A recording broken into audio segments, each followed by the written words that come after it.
All right, let's get started with the line tool. You can find it here in the large tool set. It's also L as a keyboard shortcut. Line tool is very easy to use. It's a 2-click process. The first click sets the starting point, and the second click determines the end point. Now, I must stress in SketchUp that you want to click and release, not click and drag or click and hold when you're using the line tool.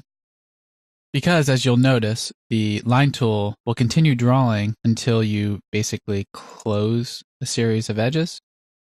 Or if you press escape, you can stop the rubber band effect here.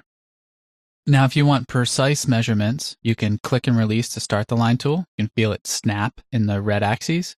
And I can look down in my value control box to see what distance I'm drawing at.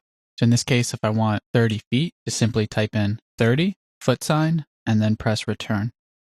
Now I get that rubber band effect going in the green axes. I can type in 18, foot sign, return. And for my next line, instead of drawing this line at 30 feet, what I'm going to do is infer. So if I just hover my cursor over this endpoint, I'm not clicking, just hovering, I can infer and see that dotted line go up to use as my inference point. I'll just click. And then in SketchUp, to end a point, you can just click on the little green circle there, and that's going to create a face. SketchUp refers to surfaces as faces and lines as edges.